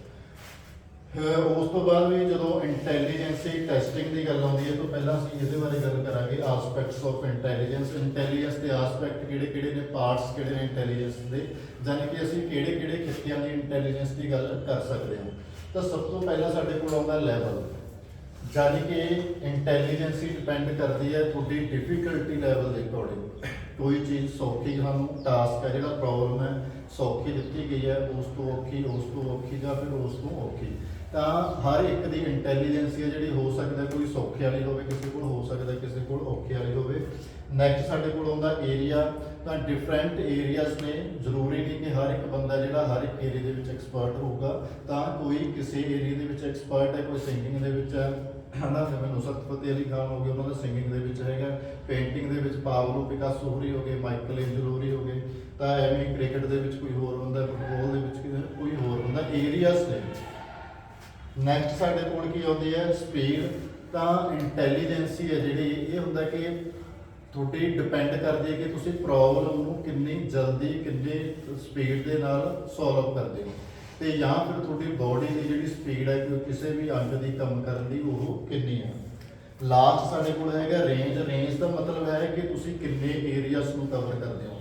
ਕੋਈ ਬੰਦਾ ਹੁੰਦਾ ਕਿ ਉਹ ਮੈਥ ਦੇ ਵਿੱਚ ਵੀ ਐਕਸਪਰਟ ਹੈਗਾ, ਸਾਇੰਸ ਦੇ ਵਿੱਚ ਵੀ ਐਕਸਪਰਟ ਹੈ, SST ਦੇ ਵਿੱਚ ਵੀ ਐਕਸਪਰਟ ਹੈ, ਜਿਹਨੂੰ ਅਸੀਂ ਮਲਟੀ ਟੈਲੈਂਟਡ ਬੋਲਦੇ ਨੇ। ਤਾਂ ਹੋ ਸਕਦਾ ਕਿਸੇ ਦੀ ਰੇਂਜ ਆ ਜਿਹੜੀ ਉਹ ਇੱਕ ਏਰੀਆ ਤੋਂ ਵੱਧ ਏਰੀਆ ਦੇ ਵਿੱਚ ਹੋਵੇ, ਕੋਈ ਬੰਦਾ ਵੱਧ ਏਰੀਆਸ ਦੇ ਵਿੱਚ ਐਕਸਲ ਕਰਦਾ ਹੋਵੇ, ਦੀ ਇੰਟੈਲੀਜੈਂਸੀ ਇੱਕ ਤੋਂ ਵੱਧ ਏਰੀਆ ਦੇ ਵਿੱਚ ਵੀ ਹੋ ਸਕਦੀ ਹੈ। ਤਾਂ ਇਹ ਕੀ ਨੇ, ਆਸਪੈਕਟਸ ਆਫ ਇੰਟੈਲੀਜੈਂਸ, ਕਿ ਇੰਟੈਲੀਜੈਂਸ ਦੇ ਭਾਗ ਕਿਹੜੇ ਹੋ ਸਕਦੇ ਨੇ। ਉਸ ਤੋਂ ਬਾਅਦ ਜਿਹੜਾ ਮੇਨ ਬੰਦਾ ਆਉਂਦਾ ਵੀ ਜਿਹਨੇ ਇੰਟੈਲੀਜੈਂਸ ਟੈਸਟਿੰਗ ਸ਼ੁਰੂ ਕੀਤੀ ਸੀਗੀ, ਉਹ ਬੰਦਾ ਹੈਗਾ ਅਲਫਰਡ ਬਿਨੇ, ਜਿਹਨੇ ਇੰਟੈਲੀਜੈਂਸ ਟੈਸਟਿੰਗ ਸਟਾਰਟ ਕੀਤੀ ਸੀ 1905 ਦੇ ਵਿੱਚ। ਪਹਿਲਾ ਟੈਸਟ ਇਹਨਾਂ ਨੇ ਬਣਾਇਆ ਸੀਗਾ। ਤਾਂ ਇਹਨਾਂ ਨੇ ਬੇਸਿਕਲੀ ਜਿਹੜੀ ਗੱਲ ਕੀਤੀ ਸੀ ਉਹ ਕੀਤੀ ਸੀ ਜਨਰਲ ਮੈਂਟਲ ਐਬਿਲਿਟੀ ਦੀ ਗੱਲ ਕੀਤੀ ਸੀ ਅਲਫਰਡ ਬਿਨੇ ਨੇ। ਇਹਦੇ ਨਾਲ ਰਿਲੇਟਡ ਕੁਐਸਚਨ ਹੈ ਜਿਹੜਾ ਉਹ ਜ਼ਿਆਦਾਤਰ ਪੁੱਛੇ ਜਾਂਦੇ ਨੇ, ਕਿਉਂਕਿ ਇੰਟੈਲੀਜੈਂਸੀ ਟੈਸਟ ਕਰਨ ਦਾ ਪਹਿਲਾ ਤਰੀਕਾ ਕਿਹਨੇ ਇਨਵੈਂਟ ਕੀਤਾ ਸੀ, ਅਲਫਰਡ ਬਿਨੇ। ਉਸ ਤੋਂ ਬਾਅਦ ਇਹਨਾਂ ਨੇ ਇੰਟੈਲੀਜੈਂਸੀ ਨੂੰ ਡਿਫਾਈਨ ਕੀਤਾ ਐਲਫਰਡ ਬਿਨੇ ਨੇ। ਇਹਨਾਂ ਨੇ ਇੰਟੈਲੀਜੈਂਸੀ ਨੂੰ ਕੀ ਆਖਿਆ, ਇਹ ਕਹਿੰਦੇ ਸਭ ਤੋਂ ਪਹਿਲਾਂ ਇੰਟੈਲੀਜੈਂਸੀ ਹੈ ਜਿਹੜੀ ਉਹ ਉਹਦੇ 'ਚ ਕਿਹੜੇ ਕਰੈਕਟਰਿਸਟਿਕ ਹੋਣੀ ਚਾਹੀਦੀ ਹੈ ਰੀਜ਼ਨ ਕਰਨ ਦੀ। ਤੁਸੀਂ ਤਰਕ ਲਾ ਸਕਦੇ ਹੋ, ਤੁਸੀਂ ਕਿਸੇ ਗੱਲ ਤੇ ਲੌਜਿਕ ਲਾ ਸਕਦੇ ਹੋ। ਦੂਸਰਾ ਹੈਗਾ ਤੁਹਾਡੇ ਕੋਲ ਡਿਸੀਜਨ ਮੇਕਿੰਗ, ਤੁਸੀਂ ਕਿਸੇ ਗੱਲ ਨੂੰ ਲੈ ਕੇ ਡਿਸੀਜਨ ਲੈਣ ਤੇ ਕਿੰਨਾ ਟਾਈਮ ਲਾਉਣਾ, ਉਹਦਾ ਡਿਸੀਜਨ ਐਬਿਲਿਟੀ ਹੈ ਜਿਹੜੀ ਤੁਹਾਡੀ ਉਹ ਕਿੰਨੀ ਕੁ ਹੈ। ਤੀਸਰਾ ਇਹਨਾਂ ਨੇ ਐਸਪੈਕਟ ਦਿੱਤਾ ਸੀਗਾ ਸੈਲਫ ਕ੍ਰਿਟਿਸਿਜ਼ਮ, ਕਿ ਤੁਹਾਡੇ 'ਚ ਆਪਣੇ ਆਪ ਦੀ ਆਲੋਚਨਾ ਕਰਨ ਦੀ ਕੀ ਹੋਣੀ ਚਾਹੀਦੀ ਹੈ, ਐਬਿਲਿਟੀ ਹੋਣੀ ਚਾਹੀਦੀ ਹੈ। ਤਾਂ ਇਹ ਤਿੰਨ ਐਬਿਲਿਟੀਜ਼ ਨੇ ਜਿਹੜੀਆਂ ਜਾਂ ਤਿੰਨ ਕਰੈਕਟਰਿਸਟਿਕਸ ਨੇ ਇਹ ਕਿਹਨੇ ਦਿੱਤੀਆਂ ਸੀਗੀਆਂ, ਐਲਫਰਡ ਬਿਨੇ ਨੇ ਦਿੱਤੀਆਂ ਸੀ ਕਿ ਇੰਟੈਲੀਜੈਂਸੀ ਅਸੀਂ ਕਿਹਨੂੰ ਕਹਾਂਗੇ ਜਿਹਦੇ ਵਿੱਚ ਇਹ ਤਿੰਨ ਕਰੈਕਟਰਿਸਟਿਕਸ ਹੋਣ। ਪਹਿਲੀ ਰੀਜ਼ਨ ਕਰਨ ਦੀ ਸ਼ਕਤੀ ਹੋਵੇ, ਡਿਸੀਜਨ ਮੇਕਿੰਗ ਪਾਵਰ ਹੋਵੇ ਤੁਹਾਡੇ ਕੋਲ, ਤੇ ਸੈਲਫ ਨੂੰ ਆਪਣੇ ਆਪ ਨੂੰ ਕ੍ਰਿਟਿਸਾਈਜ਼ ਕਰਨ ਦੀ ਸ਼ਕਤੀ ਹੋਵੇ। ਇਹਦੇ ਨਾਲ ਹੀ ਇਹਨਾਂ ਨੇ 1905 ਦੇ ਵਿੱਚ ਜਿਹੜਾ ਟੈਸਟ ਬਣਾਇਆ ਸੀਗਾ ਉਹ ਲਿਊਸ ਟਰਮਨ ਨੇ ਅੱਗੇ ਜਾ ਕੇ ਰਿਵਾਈਜ਼ ਕੀਤਾ 1916 ਦੇ ਵਿੱਚ, 1916 ਦੇ ਵਿੱਚ, ਤੇ ਉਸੇ ਟੈਸਟ ਨੂੰ ਉਹਨਾਂ ਨੇ ਨਾਮ ਦਿੱਤਾ ਸੀਗਾ ਸਟੈਨਫੋਰਡ ਬਿਨੇ ਟੈਸਟ। ਉਸੇ ਟੈਸਟ ਨੂੰ ਉਹਨਾਂ ਨੇ ਨਾਂ ਕੀ ਦਿੱਤਾ, ਸਟੈਨਫੋਰਡ ਯੂਨੀਵਰਸਿਟੀ ਦਾ ਨਾਮ ਸੀਗਾ ਸਟੈਨਫੋਰਡ ਬਿਨੇ ਟੈਸਟ, ਉਸ ਨੂੰ ਨਾਮ ਦਿੱਤਾ। ਇਹ ਰਿਵਾਈਜ਼ ਕਿਹਨੇ ਕੀਤਾ ਸੀ, ਲਿਊਸ ਟਰਮਨ। ਇਹ ਆਪਾਂ ਅੱਗੇ ਵੀ ਪੜਾਂਗੇ। ਲਿਊਸ ਟਰਮਨ ਨੇ IQ ਦਾ ਫਾਰਮੂਲਾ ਵੀ ਇਨਵੈਂਟ ਕੀਤਾ ਸੀਗਾ, ਲਿਊਸ ਟਰਮਨ। ਤਾਂ ਐਲਫਰਡ ਬਿਨੇ ਇਹਨਾਂ ਨੂੰ ਫਾਦਰ ਆਫ ਇੰਟੈਲੀਜੈਂਸ ਟੈਸਟਿੰਗ ਆਖਿਆ ਜਾਂਦਾ, ਕਿਉਂਕਿ ਇੰਟੈਲੀਜੈਂਸੀ ਨੂੰ ਟੈਸਟ ਕਰਨ ਦਾ ਪਹਿਲਾ ਜਿਹੜਾ ਮੈਥਡ ਇਨਵੈਂਟ ਕੀਤਾ ਸੀ ਉਹ ਕਿਹਨੇ ਕੀਤਾ ਸੀ, ਐਲਫਰਡ ਬਿਨੇ ਨੇ ਕੀਤਾ ਸੀ। ਉਸ ਤੋਂ ਬਾਅਦ ਐਲਫਰਡ ਬਿਨੇ ਨੇ, ਇਹਦਾ ਇੱਕ ਸਾਥੀ ਸੀਗਾ ਥਿਓਡੋਰ ਸਾਈਮਨ। ਥਿਓਡੋਰ ਸਾਈਮਨ ਦੇ ਨਾਲ ਮਿਲ ਕੇ ਉਹਨਾਂ ਨੇ ਇੱਕ ਚੀਜ਼ ਤੇ ਕੰਮ ਕੀਤਾ। ਪਹਿਲੀ ਵਾਰੀ ਟਰਮ ਕੁਆਇਨ ਕੀਤੀ ਗਈ ਮੈਂਟਲ ਏਜ। ਮੈਂਟਲ ਏਜ ਬਾਰੇ ਗੱਲ ਕੀਤੀ ਗਈ। ਉਸ ਤੋਂ ਪਹਿਲਾਂ ਜਿਹੜੀ ਸਾਡੀ ਉਮਰ ਸੀਗੀ, ਕ੍ਰੋਨੋਲੋਜੀਕਲ ਉਮਰ ਬਾਰੇ ਹਰ ਕੋਈ ਗੱਲ ਕਰਦਾ ਸੀਗਾ ਕਿ ਬੰਦਾ 5 ਸਾਲ ਦਾ ਹੋ ਗਿਆ, 10 ਸਾਲ ਦਾ, 12 ਦਾ, 15 ਦਾ, ਪਰ ਉਹਨਾਂ ਨੇ ਵੱਖਰਾ ਵਿਸ਼ੇ ਤੇ ਗੱਲ ਕੀਤੀ ਕਿ ਮੈਂਟਲ ਏਜ ਕਿੰਨੀ ਹੈ। ਬੇਸ਼ੱਕ ਤੁਸੀਂ ਸਰੀਰਕ ਤੌਰ ਤੇ ਡਿਵੈਲਪ ਹੋਗੇ, ਤੁਸੀਂ 15 ਸਾਲ ਦੇ ਹੋਗੇ, ਤੁਸੀਂ 20 ਸਾਲ ਦੇ ਹੋਗੇ, ਪਰ ਤੁਹਾਡੇ ਮਾਈਂਡ ਦੀ ਏਜ ਕੀ ਹੈ, ਕਿਸੇ ਬੰਦੇ ਦੀ ਇੰਟੈਲੀਜੈਂਸੀ ਦਾ ਲੈਵਲ ਅਸੀਂ ਕਿੱਥੋਂ ਪਤਾ ਲਾ ਸਕਦੇ ਹਾਂ, ਜਦੋਂ ਸਾਨੂੰ ਪਤਾ ਲੱਗੂਗਾ ਕਿ ਬੱਚੇ ਦੀ ਮੈਂਟਲ ਐਬਿਲਿਟੀ ਹੈ ਜਿਹੜੀ ਉਹ ਕਿੰਨੀ ਹੈ। ਤਾਂ ਮੈਂਟਲ ਏਜ ਦੀ ਪਹਿਲੀ ਵਾਰੀ ਗੱਲ ਇਹ ਦੋ ਬੰਦਿਆਂ ਨੇ ਕੀਤੀ, ਸਾਈਮਨ ਨੇ ਤੇ ਬਿਨੇ ਨੇ ਕਲੈਕਟਿਵਲੀ। ਨੈਕਸਟ ਸਾਡੇ ਕੋਲ ਆ ਜਾਂਦਾ ਵੀ ਜਿਹੜੀ ਅਸੀਂ ਟਰਮ ਅੱਜ ਕੱਲ੍ਹ ਆਮ ਹੀ ਯੂਜ਼ ਕਰਦੇ ਹਾਂ ਉਹ ਹੈਗਾ ਸਾਡੇ ਕੋਲ IQ। ਅਸੀਂ IQ ਦੀ ਗੱਲ ਕਰਦੇ ਹਾਂ, ਇੰਟੈਲੀਜੈਂਟ ਕੋਸ਼ੈਂਟ ਦੀ ਗੱਲ ਕਰਦੇ ਹਾਂ। ਤਾਂ ਪਹਿਲੀ ਵਾਰੀ ਜਿਹੜੀ ਇਹ ਟਰਮ ਦਿੱਤੀ ਗਈ ਸੀਗੀ IQ, ਇਹ ਟਰਮ ਦਿੱਤੀ ਸੀਗੀ ਵਿਲੀਅਮ ਸਟਰਨ ਨੇ। ਪਹਿਲੀ ਵਾਰੀ 1912 ਦੇ ਵਿੱਚ ਵਿਲੀਅਮ ਸਟਰਨ ਨੇ ਇਹ ਟਰਮ ਯੂਜ਼ ਕੀਤੀ ਸੀ। ਪਹਿਲੀ ਵਾਰ ਟਰਮ ਦਿੱਤੀ ਸੀ ਇੰਟੈਲੀਜੈਂਟ ਕੋਸ਼ੈਂਟ, ਪਰ ਇਹਦੇ ਤੇ ਹਲੇ ਜਿਹੜਾ ਕੋਈ ਕੰਮ ਇਹਨਾਂ ਨੇ ਨਹੀਂ ਕੀਤਾ ਸੀ। ਇਹਨਾਂ ਕੋਈ ਆਈਡੀਆ ਲੈ ਕੇ ਫਿਰ ਇਸ ਬੰਦੇ ਨੇ ਫਾਰਮੂਲਾ ਤਿਆਰ ਕੀਤਾ ਜਿਹਦੇ ਬਾਰੇ ਆਪਾਂ ਨੇ ਪਹਿਲਾਂ ਗੱਲ ਕੀਤੀ ਹੈ, ਲਿਊਸ ਟਰਮਨ ਨੇ। ਲਿਊਸ ਟਰਮਨ ਨੇ ਇੱਕ ਫਾਰਮੂਲਾ ਤਿਆਰ ਕੀਤਾ ਜਿਹਦੇ ਨਾਲ ਕੀ ਮਾਪਿਆ ਜਾ ਸਕਦਾ ਸੀ, ਕਿਸੇ ਦਾ IQ ਲੈਵਲ ਮਾਪਿਆ ਜਾ ਸਕਦਾ ਸੀ। ਤਾਂ ਇਹਨਾਂ ਨੇ ਬੇਸਿਕਲੀ ਕੀ ਕੀਤਾ, ਮੈਂਟਲ ਏਜ ਨੂੰ ਕਾਹਦੇ 'ਤੇ ਡਿਵਾਈਡ ਕੀਤਾ, ਕ੍ਰੋਨੋਲੋਜੀਕਲ ਏਜ 'ਤੇ, ਕਿ ਜਿੰਨੀ ਬੱਚੇ ਦੀ ਮੈਂਟਲ ਏਜ ਹੈ ਉਹਨੂੰ ਉਹਦੀ ਕ੍ਰੋਨੋਲੋਜੀਕਲ ਏਜ ਦੇ ਉੱਪਰ ਡਿਵਾਈਡ ਕਰ ਦਿਓ ਤਾਂ ਸਾਡੇ ਕੋਲ ਕੀ ਆ ਜਾਊਗਾ, ਸਾਡੇ ਕੋਲ ਉਹਦਾ IQ ਲੈਵਲ ਆ ਜਾਊਗਾ। ਤੇ ਉਹਨੂੰ ਮਲਟੀਪਲਾਈ ਕਾਹਦੇ ਨਾਲ ਕੀਤਾ ਗਿਆ, 100 ਦੇ ਨਾਲ। 100 ਵੈਸੇ ਤਾਂ ਇਸ ਫਾਰਮੂਲੇ ਦੇ ਵਿੱਚ ਯੂਜ਼ ਕੀਤਾ ਗਿਆ ਸੀਗਾ ਤਾਂ ਕਿ ਜਿਹੜੀ ਇਹਦਾ ਰਿਜ਼ਲਟ ਹੈ ਉਹ ਫ੍ਰੈਕਸ਼ਨ ਦੇ ਵਿੱਚ ਨਾ ਆਵੇ। ਜਿਵੇਂ ਹੁਣ ਮੈਂ 5/10 ਇੱਥੇ ਇੱਕ ਫਾਰਮੂਲਾ ਯੂਜ਼ ਕੀਤਾ ਕਿ ਮੰਨ ਲਓ ਕਿਸੇ ਬੱਚੇ ਦੀ ਜਿਹੜੀ ਮੈਂਟਲ ਏਜ ਹੈ ਉਹ ਹੈਗੀ ਹੈ 5 ਸਾਲ ਤੇ ਕ੍ਰੋਨੋਲੋਜੀਕਲ ਏਜ ਕਿੰਨੀ ਹੈ 10 ਸਾਲ। ਜੇਕਰ ਮੈਂ ਇਹਨੂੰ ਸੋਲਵ ਕਰੂੰਗਾ ਤਾਂ 1/2 ਆ ਜਾਊਗਾ, ਹੈ ਨਾ। ਤਾਂ ਕਿੰਨਾ ਆ ਜਾਊਗਾ, 1/2 ਜਾਂ 0.5 ਆਨਸਰ ਆ ਜਾਊਗਾ ਇਹਦਾ। ਤਾਂ ਉਹ ਪੁਆਇੰਟਾਂ ਤੋਂ ਫ੍ਰੈਕਸ਼ਨਸ ਨੂੰ ਹਟਾਉਣ ਦੇ ਲਈ, ਉਹ ਫ੍ਰੈਕਸ਼ਨਸ ਤੋਂ ਬਚਣ ਦੇ ਲਈ ਇਹਦੇ ਨਾਲ ਕੀ ਯੂਜ਼ ਕਰਤਾ, 100 ਤਾਂ ਮੇਰੇ ਕੋਲ ਡਾਇਰੈਕਟ IQ ਲੈਵਲ ਉਹਦਾ ਕਿੰਨਾ ਆ ਗਿਆ, 50 ਆ ਗਿਆ ਮੇਰੇ ਕੋਲ, ਜਿਹੜਾ ਰਾਉਂਡ ਫਿਗਰ ਆਨਸਰ ਆ ਗਿਆ। ਕਿ ਤਾਂ ਕਰਕੇ ਇਹਦੇ ਵਿੱਚ ਕੀ ਯੂਜ਼ ਕੀਤਾ ਗਿਆ ਸੀ, 100 ਯੂਜ਼ ਕੀਤਾ ਗਿਆ। ਹੁਣ ਇਹਦਾ ਸਾਨੂੰ ਫਾਰਮੂਲਾ ਡਾਇਰੈਕਟ ਵੀ ਪੁੱਛਿਆ ਜਾ ਸਕਦਾ ਹੈ ਨਾ। ਇੱਕ ਤਾਂ ਪਹਿਲੀ ਚੀਜ਼ ਇਹ ਹੈ ਕਿ IQ ਦੀ ਗੱਲ ਕਿਸੇ ਹੋਰ ਬੰਦੇ ਨੇ ਕੀਤੀ ਹੈ, ਵਿਲੀਅਮ ਸਟਰਨ ਨੇ 1912 'ਚ, ਔਰ ਫਾਰਮੂਲਾ ਕਿਸੇ ਹੋਰ ਬੰਦੇ ਨੇ ਬਣਾਇਆ। ਜਿਹੜੀ ਇਹ 'ਚ ਮੈਂਟਲ ਏਜ ਯੂਜ਼ ਕੀਤੀ ਗਈ ਉਹ ਮੈਂਟਲ ਏਜ ਕਿਸੇ ਹੋਰ ਬੰਦੇ ਨੇ ਫਾਊਂਡ ਕੀਤੀ ਸੀਗੀ, ਸਾਈਮਨ ਤੇ ਆਪਣੇ ਐਲਫਰਡ ਬਿਨੇ ਨੇ। ਦੂਸਰਾ ਇਹਦੇ 'ਚ ਸਾਨੂੰ ਪਹਿਲਾਂ ਡਾਇਰੈਕਟ ਫਾਰਮੂਲਾ ਵਿੱਚ ਲਿਆ ਤਾਂ ਸ਼ਾਰਟਕਟ ਹੈਗਾ MA ਮੈਂਟਲ ਏਜ ਬਟਾ CA ਕ੍ਰੋਨੋਲੋਜੀਕਲ ਏਜ। ਕਈ ਵਾਰ ਕ੍ਰੋਨੋਲੋਜੀਕਲ ਏਜ ਨੂੰ ਫਿਜ਼ੀਕਲ ਏਜ ਵੀ ਲਿਖ ਦਿੱਤਾ ਜਾਂਦਾ, ਇਹਨੂੰ ਗੁਣਾ 100 ਨਾਲ ਹੀ ਇੱਥੇ ਵੀ ਸ਼ਾਰਟਕਟ ਵੀ ਲਿਖਿਆ ਜਾ ਸਕਦਾ। ਇਸ ਤੋਂ ਬਿਨਾਂ ਕੀ ਕੀਤਾ ਜਾ ਸਕਦਾ ਵੀ ਸਾਨੂੰ ਕੋਈ ਵੀ ਦੋ ਚੀਜ਼ਾਂ ਦੇ ਕੇ ਇਹਨਾਂ ਦੇ ਵਿੱਚੋਂ ਪਤਾ ਕਰਨ ਲਈ ਆਖਿਆ ਜਾਂਦਾ ਕਿ ਮੰਨ ਲਓ ਮੈਨੂੰ ਕਿਸੇ ਨੇ ਆਪਾਂ ਨੂੰ ਦੇਤਾ ਕਿ ਕਿਸੇ ਦਾ IQ ਲੈਵਲ ਕਿੰਨਾ ਹੈ, 50 ਹੈ, ਤਾਂ ਉਹਦਾ ਕੀ ਪਤਾ ਕਰੋ, ਉਹਦੀ ਮੈਂਟਲ ਏਜ ਪਤਾ ਕਰੋ। है ना।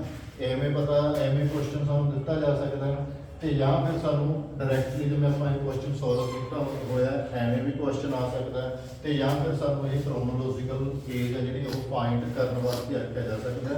पर आख्या काहदे नाल जाऊगा, सानू दो चीज़ां दित्तियां होणगीਆਂ, सानू दो चीज़ां फॉर्मूले दे विच दित्तियां होणगीਆਂ, ਉਹਦੇ ਤੋਂ ਸਾਨੂੰ ਰਿਜ਼ਲਟ है ਜਿਹੜਾ ਇਹ ਫਾਰਮੂਲਾ ਪੁੱਟ ਕਰਕੇ ਕੱਢਣਾ ਪੈ ਸਕਦਾ। ਜੇਕਰ ਆਪਾਂ ਨੂੰ ਫਾਰਮੂਲਾ ਯਾਦ ਹੋਊਗਾ ਤਾਂ ਅਸੀਂ ਰਿਜ਼ਲਟ ਹੈ ਜਿਹੜਾ ਉਹ ਕੱਢ ਸਕਦੇ ਹਾਂ।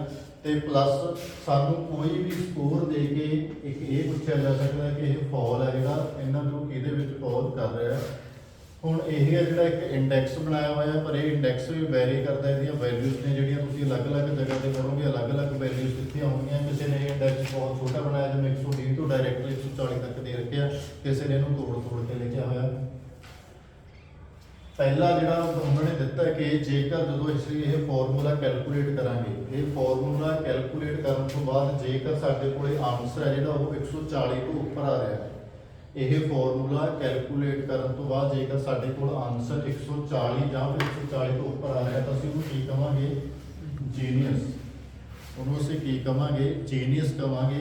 ਤੇ ਇਹ ਮੰਨਿਆ ਜਾਂਦਾ ਕਿ ਪੂਰੀ ਦੁਨੀਆ ਦੇ ਵਿੱਚ ਜਿਹੜੇ ਜੀਨੀਅਸ ਬੰਦੇ ਨੇ ਜਿਨ੍ਹਾਂ ਦਾ IQ ਲੈਵਲ ਹੈ ਜਿਹੜਾ ਉਹ 140 ਜਾਂ 140 ਤੋਂ ਉੱਪਰ ਹੈ, ਉਹ ਸਿਰਫ ਕਿੰਨੇ ਪਾਏ ਜਾਂਦੇ ਨੇ, 0.5%। तो पूरी पापूलेशन ਦੇ ਵਿੱਚ ਕਿੰਨੇ ਪਾਏ ਜਾਂਦੇ ਨੇ, ਜਸਟ 0.4 to 0.5% ਉਹਨਾਂ ਦੀ ਗਿਣਤੀ ਹੈ ਜਿਹੜੀ ਉਹ ਪਾਈ ਜਾਂਦੀ ਹੈ। ਉਸ ਤੋਂ ਬਾਅਦ ਸਾਡੇ ਕੋਲ ਆ ਜਾਂਦੇ ਨੇ ਵੈਰੀ ਸੁਪੀਰੀਅਰ, ਜਿਹੜਾ ਦਾ IQ 130 ਤੋਂ 139 ਦੇ ਵਿੱਚ। ਐਲਬਰਟ ਆਇਨਸਟਾਈਨ ਜਿਹਦਾ IQ ਹੈਗਾ ਸੀਗਾ 160 ਦੇ ਆਸ-ਪਾਸ। ਇੱਕ ਬੰਦਾ ਜਿਹਦਾ ਹਾਈਐਸਟ ਰਿਕਾਰਡ ਹੋਇਆ ਸੀਗਾ ਮੈਰਲਨ ਪੈਸ, ਇਹਦਾ ਜਿਹੜਾ ਹੈਗਾ ਸੀਗਾ IQ ਉਹ 228 ਸੀਗਾ, ਗਿਨੀਜ਼ ਵਰਲਡ ਬੁੱਕ ਦੇ ਵਿੱਚ ਵੀ ਰਿਕਾਰਡ ਹੋਇਆ ਸੀ, ਪਰ ਬਾਅਦ ਦੇ ਵਿੱਚ ਇਹ ਉਹਦੇ ਵਿੱਚੋਂ ਹਟਾ ਦਿੱਤਾ ਗਿਆ ਕਿਉਂਕਿ ਉਹਨਾਂ ਨੇ ਜਿਹੜਾ ਮੰਨਿਆ ਸੀਗਾ ਵੀ ਜਸਟ ਇੱਕ ਕੀ ਹੈ, ਕਿਤੇ ਨਾ ਕਿਤੇ ਹੈਗਾ ਤਾਂ ਜਿਹੜਾ ਇਹ ਫਾਰਮੂਲਾ ਹਾਈਪੋਥੈਟੀਕਲੀ ਆ, ਇਹਨੂੰ ਅਸੀਂ ਕੀ ਉਹ ਨਹੀਂ ਕਰ ਸਕਦੇ, ਕੀ ਕਹਾਂਗੇ ਇਹਨੂੰ ਆਪਾਂ, ਵੈਰੀਫਾਈ ਨਹੀਂ ਕਰ ਸਕਦੇ, ਹੈ ਨਾ। ਅਸੀਂ ਇਹਨੂੰ ਐਕਸਪੈਰੀਮੈਂਟਲੀ ਵੈਰੀਫਾਈ ਨਹੀਂ ਕਰ ਸਕਦੇ, ਜਸਟ ਇੱਕ ਆਈਡੀਆ ਹੀ ਹੈ ਸਾਡੇ ਕੋਲ ਜਿਹੜਾ ਹੈਗਾ, ਅਸੀਂ ਇੱਕ ਹਾਈਪੋਥੈਟੀਕਲ ਆਨਸਰ ਹੀ ਦੇਵਾਂਗੇ ਜਿਹੜਾ ਦੇਵਾਂਗੇ। ਐਕਚੁਅਲ ਦੇ ਵਿੱਚ ਅਸੀਂ ਇਹ ਨਹੀਂ ਕਹਿ ਸਕਦੇ ਕਿ ਹਾਂ ਇਹ ਜਿਹੜੇ ਸਕੋਰ ਨੇ ਜਿਹੜੀ ਇਹ ਅਸੀਂ ਨੇ ਗ੍ਰੇਡੇਸ਼ਨ ਕੀਤੀ ਹੋਈ ਹੈ ਇਹ ਵੀ ਕੀ ਹੈ, ਹਾਈਪੋਥੈਟੀਕਲ ਹੈ, ਇਹ ਕੋਈ ਕਨਫਰਮ ਨਹੀਂ ਕਿ ਉੱਤੋਂ ਹੀ ਬਣ ਕੇ ਆਈ ਹੋਈ ਹੈ ਕਿ ਇਸੇ ਦੇ ਵਿੱਚ ਹੋਣਾ ਚਾਹੀਦਾ। ਸਾਰੀਆਂ ਚੀਜ਼ਾਂ ਹੈਗੀਆਂ ਜਿਹਦੇ ਇਹ ਹਾਈਪੋਥੈਟੀਕਲ ਨੇ। ਤਾਂ ਸਾਡੇ ਕੋਲ ਵੈਸੇ ਟੇਬਲ ਹੈ, ਟੇਬਲ ਇੱਕ ਵਾਰ ਦੇਖ ਲਿਓ, ਪਰ ਇਹ ਟੇਬਲ ਦੇ ਵਿੱਚੋਂ ਇੱਕ ਇਹ ਚੀਜ਼ ਹੈ ਵੀ ਜਿਹੜੇ ਜੀਨੀਅਸ ਨੇ, ਜੀਨੀਅਸ ਉਹਨਾਂ ਲੋਕਾਂ ਨੂੰ ਬੋਲਿਆ ਜਾਂਦਾ ਜਿਹੜੇ 140 ਜਾਂ 140 ਪਲੱਸ ਜਾਂਦੇ ਨੇ। ਇੱਕ ਸਾਡੇ ਕੋਲ ਆ ਜਾਂਦੇ ਨੇ ਵੀ ਵੈਰੀ ਸੁਪੀਰੀਅਰ, ਇੱਕ ਆ ਜਾਂਦੇ ਨੇ ਸੁਪੀਰੀਅਰ। ਜਿਹੜੇ ਬੰਦੇ 120 ਤੋਂ ਉੱਪਰ ਚੱਕੀ ਬੈਠੇ ਨੇ IQ ਲੈਵਲ, ਇਹ ਸਭ ਪੜ੍ਹਾਏ ਤਾਂ ਜਾਂਦੇ ਨੇ ਵੀ ਜੇਕਰ ਕਈ ਵਾਰ ਜਦੋਂ ਤੁਸੀਂ ਸਕੂਲ ਦੇ ਵਿੱਚ ਜਾਓਗੇ, ਤੁਸੀਂ ਕਿਸੇ ਕਲਾਸ ਨੂੰ ਪੜ੍ਹਾ ਰਹੇ ਹੋ, ਤਾਂ ਜੇਕਰ ਕੋਈ ਬੱਚਾ ਕਾਊਂਟਰ ਹੁੰਦਾ ਤੁਹਾਡੇ ਕੋਲ ਜਿਹਦਾ IQ ਲੈਵਲ 120 ਪਲੱਸ ਹੈ, ਇਟ ਮੀਨਸ ਕਿਤੇ ਨਾ ਕਿਤੇ ਉਹ ਬੱਚੇ 'ਚ ਡਿਫਰੈਂਟ ਕੁਆਲਿਟੀਜ਼ ਹੋਣਗੀਆਂ, ਉਹਦੇ ਰੀਜ਼ਨ ਕਰਨ ਦੀ ਐਬਿਲਿਟੀ ਹੈ ਜਿਹੜੀ ਬਹੁਤ ਜ਼ਿਆਦਾ ਹਾਈ ਹੋਊਗੀ। ਉਹਨੂੰ ਤੁਸੀਂ ਜਿਵੇਂ ਦੂਸਰੀ ਕਲਾਸ ਨੂੰ ਨਾਰਮਲ ਪੜ੍ਹਾ ਰਹੇ ਹੋ ਉਵੇਂ ਨਹੀਂ ਪੜ੍ਹਾ ਸਕਦੇ। ਇਸ ਦੇ ਉੱਪਰ ਤੁਸੀਂ ਇੱਕ ਹਾਲੀਵੁੱਡ ਵਾਲੇ ਨੇ ਮੂਵੀ ਵੀ ਬਣਾਈ ਹੋਈ ਹੈ ਗਿਫਟਡ, ਬਹੁਤ ਸੋਹਣੀ ਮੂਵੀ ਹੈ। ਉਹਦੇ ਵਿੱਚ ਵੀ ਇੱਕ ਛੋਟੀ ਬੱਚੀ ਦਾ ਬ੍ਰੇਨ ਦਿਖਾਇਆ ਹੋਇਆ ਕਿ ਉਹ ਕਿੰਨਾ ਜਲਦੀ ਕੰਮ ਕਰ ਰਿਹਾ ਹੈ ਨਾ, ਬਹੁਤ ਫਾਸਟਲੀ ਇੱਕ ਕੁੜੀ ਹੈ ਉਹਦੇ 'ਚ ਦਿਖਾਈ ਹੋਈ, ਉਹਦਾ ਜਿਹੜਾ ਬ੍ਰੇਨ ਹੈ ਬਹੁਤ ਤੇਜ਼ ਕੰਮ ਕਰ ਰਿਹਾ। ਤਾਂ ਉਵੇਂ ਦੇ ਗਿਫਟਡ ਬੱਚੇ ਜੇਕਰ ਤੁਹਾਨੂੰ ਮਿਲ ਜਾਂਦੇ ਨੇ ਤਾਂ ਤੁਸੀਂ ਉਹਦੇ ਨਾਲ ਡੀਲ ਕਿਵੇਂ ਕਰੋਗੇ, ਹੈ ਨਾ। ਤਾਂ ਕਰਕੇ ਸਾਨੂੰ ਇਹ ਇੰਟੈਲੀਜੈਂਸ ਜਿਹੜਾ ਸਾਡੀ ਗ੍ਰੇਡੇਸ਼ਨ ਕੀਤੀ ਹੋਈ ਹੈ ਇਹ ਪੜ੍ਹਨੀ ਜ਼ਰੂਰੀ ਹੈ ਕਿ ਜੇਕਰ ਇਹ ਤੁਹਾਨੂੰ ਲੱਗਦਾ ਕਿ ਇੱਕ ਬੱਚਾ ਐਕਸਟਰਾ ਆਰਡੀਨਰੀ ਕੰਮ ਕਰ ਰਿਹਾ ਹੈ ਕਾਸੇ ਦੇ ਵਿੱਚ ਵੀ, ਤਾਂ ਤੁਸੀਂ ਉਹਦੇ ਤੇ ਕਿਹੜੀ ਤਰੀਕਾ ਅਪਣਾਓਗੇ, ਉਹਨੂੰ ਅਪਲਾਈ ਕਰੋਗੇ, ਕਿਸ ਤਰੀਕੇ ਦੇ ਨਾਲ ਪੜ੍ਹਾਓਗੇ, ਉਸ ਦੇ ਲਈ ਇਹ ਚੀਜ਼ਾਂ ਦੇਖਣੀਆਂ ਨੇ ਜਿਹੜੀਆਂ ਜ਼ਰੂਰੀ ਨੇ। ਅਗਲੀ ਚੀਜ਼ ਵੀ ਜਿਹੜੇ ਐਵਰੇਜ ਪਰਸਨ ਨੇ ਜਿਨ੍ਹਾਂ ਦਾ IQ ਲੈਵਲ ਫਾਲ ਕਰਦਾ 90 ਤੋਂ ਲੈ ਕੇ 109 ਜਾਂ 110 ਦੇ ਵਿੱਚ, ਸਭ ਤੋਂ ਜ਼ਿਆਦਾ ਪਾਪੂਲੇਸ਼ਨ ਇਸ ਸਕੋਰ ਦੇ ਵਿੱਚ ਫਾਲ ਕਰਦੀ ਹੈ, ਇਹਨੂੰ ਅਸੀਂ ਬੋਲਦੇ ਹਾਂ ਐਵਰੇਜ ਤੇ ਜਾਂ ਫਿਰ ਨਾਰਮਲ ਪਰਸਨ। ਤਾਂ ਜ਼ਿਆਦਾ ਜਿਹੜੀ ਇੰਟੈਲੀਜੈਂਸੀ ਹੈ 50%, ਯਾਨੀ ਕਿ ਪੂਰੀ ਪਾਪੂਲੇਸ਼ਨ ਦਾ ਅੱਧਾ ਹਿੱਸਾ ਕਿਹਦੇ 'ਚ ਫਾਲ ਕਰ ਰਿਹਾ 90 ਤੋਂ 109, ਜਿਹਨੂੰ ਅਸੀਂ ਕੀ ਕਹਿੰਦੇ ਹਾਂ ਨਾਰਮਲ। ਜੇਕਰ ਇਹ ਤੋਂ ਥੱਲੇ ਆਈ ਜਾਵਾਂਗੇ ਇਟ ਮੀਨਸ ਕੀ ਹੈ, ਬੰਦੇ ਦੀ ਬੁੱਧੀ ਹੈ ਜਿਹੜੀ ਉਹ ਕੀ ਹੋਈ ਜਾਊਗੀ, ਬੁੱਧੀ ਘਟੀ ਜਾਊਗੀ। ਜੇਕਰ ਅਸੀਂ ਇਸ ਤੋਂ ਉੱਪਰ ਜਾਈ ਜਾਵਾਂਗੇ ਇਟ ਮੀਨਸ ਉਹਦੀ ਬੁੱਧੀ ਹੈ ਜਿਹੜੀ ਇੰਟੈਲੀਜੈਂਸੀ ਹੈ ਉਹ ਕੀ ਹੋਈ ਜਾਊਗੀ, ਵਧੀ ਜਾਊਗੀ। ਉਸ ਤੋਂ ਅੱਗੇ ਸਾਡੇ ਕੋਲ ਇੱਕ ਟਰਮ ਹੁੰਦੀ ਹੈ ਵੀ ਮੈਂਟਲ ਟੈਸਟਿੰਗ। ਮੈਂਟਲ ਟੈਸਟਿੰਗ ਦੀ ਪਹਿਲੀ ਵਾਰੀ ਗੱਲ ਕੀਤੀ ਸੀਗੀ ਸਾਡੀ ਰੇਮਨ ਕੈਟਲ ਨੇ, ਆਰ ਕੈਟਲ ਨੇ ਕੀਤੀ ਸੀ, ਤੇ ਇਹ 1890 ਦੇ ਵਿੱਚ ਇਹ ਟਰਮ ਦਿੱਤੀ ਸੀ ਉਹਨਾਂ ਨੇ, ਮੈਂਟਲ ਟੈਸਟਿੰਗ, ਕਿ ਮਾਈਂਡ ਨੂੰ, ਸਾਡੇ ਬ੍ਰੇਨ ਨੂੰ ਅਸੀਂ ਟੈਸਟ ਕਿਸ ਤਰੀਕੇ ਦੇ ਨਾਲ ਕਰਨਾ। ਇਹ ਟਰਮ ਪਹਿਲੀ ਵਾਰ ਦਿੱਤੀ ਸੀ ਰੇਮਨ ਕੈਟਲ ਨੇ 1890 ਦੇ ਵਿੱਚ। ਇਹਦੇ 'ਚ ਵੀ ਬਾਲੀਆਂ ਚੀਜ਼ਾਂ ਨੇ। ਪਹਿਲੀ ਵਾਰ ਇੰਟੈਲੀਜੈਂਸ ਦੀ ਗੱਲ ਕਿਹਨੇ ਕੀਤੀ ਸੀ, ਗੈਟਲ ਨੇ ਕੀਤੀ ਸੀ। ਇੰਟੈਲੀਜੈਂਸੀ ਟੈਸਟਿੰਗ ਦੀ ਗੱਲ ਕਿਹਨੇ ਕੀਤੀ ਸੀ, ਇਹ ਕੀਤੀ ਸੀ ਸਾਡੀ ਐਲਫਰਡ ਬੇਨੇ ਨੇ ਕੀਤੀ ਸੀਗੀ। ਉਸ ਤੋਂ ਬਾਅਦ ਐਲਫਰਡ ਬੇਨੇ ਹੈ ਜਿਹੜਾ ਉਹਨੇ ਜਰਨਲ ਮੈਂਟਲ ਐਬਿਲਿਟੀ ਦੀ ਵੀ ਗੱਲ ਕੀਤੀ ਹੈ। ਉਸ ਤੋਂ ਬਾਅਦ ਬੇਨੇ ਨੇ ਸਾਈਮਨ ਦੇ ਨਾਲ ਮਿਲ ਕੇ ਕੀ ਲੱਭਿਆ ਸੀਗਾ, ਉਹਨਾਂ ਨੇ ਮੈਂਟਲ ਏਜ ਲੱਭੀ ਸੀ। ਪਹਿਲੀ ਵਾਰ ਆਈਕਿਊ ਦਾ ਜਿਹੜਾ ਟਰਮ ਹੈ, ਪਹਿਲੀ ਵਾਰ ਇਹ ਸ਼ਬਦ ਕਿਹੜੇ ਬੰਦੇ ਨੇ ਵਰਤਿਆ, ਵਿਲੀਅਮ ਸਟਰਨ ਨੇ ਵਰਤਿਆ 1912 ਦੇ ਵਿੱਚ। ਪਹਿਲੀ ਵਾਰੀ ਇਹਦੇ ਉੱਪਰ ਫਾਰਮੂਲਾ ਕਿਹਨੇ ਤਿਆਰ ਕੀਤਾ, ਲਿਊਇਸ ਕਾਰਮਨ ਨੇ ਤਿਆਰ ਕੀਤਾ। ਉਹਨੇ ਕੀ ਕਿਹਾ ਕਿ ਮੈਂਟਲ ਏਜ ਨੂੰ ਜੇਕਰ ਅਸੀਂ ਕ੍ਰੋਨੋਲੋਜੀਕਲ ਏਜ ਨਾਲ ਡਿਵਾਈਡ ਕਰਕੇ 100 ਨਾਲ ਮਲਟੀਪਲਾਈ ਕਰਦੇ ਤਾਂ ਸਾਡੇ ਕੋਲ ਇੱਕ ਬੁੱਧੀ ਅੰਕ ਹੈ ਜਿਹੜਾ ਉਹ ਆ ਜਾਊਗਾ ਕਿਸੇ ਵੀ ਬੱਚੇ ਦਾ। ਉਸ ਤੋਂ ਬਾਅਦ ਗ੍ਰੇਡੇਸ਼ਨ ਆ ਜਾਂਦੀ ਹੈ ਸਾਡੇ ਕੋਲ। ਬਸ ਇਹਦੇ ਚ ਇੰਨਾ ਕੀ ਹੈ ਵੀ ਹੋਰ ਜ਼ਿਆਦਾ ਨਹੀਂ ਹੈਗਾ। ਅੱਗੇ ਅਸੀਂ ਬਸ ਇਹ ਦੇਖਣਾ ਕਿ ਜਿਹੜੀ ਇੰਟੈਲੀਜੈਂਸੀ ਦੀਆਂ ਥਿਊਰੀਜ਼ ਕਿਹੜੀਆਂ ਕਿਹੜੀਆਂ ਨੇ। ਥਿਊਰੀਜ਼ ਤੋਂ ਬਾਅਦ ਸਾਡੇ ਕੋਲੇ ਇਹਨੂੰ ਟੈਸਟ ਕਰਨ ਦੇ ਤਰੀਕੇ ਕਿਹੜੇ ਕਿਹੜੇ ਨੇ।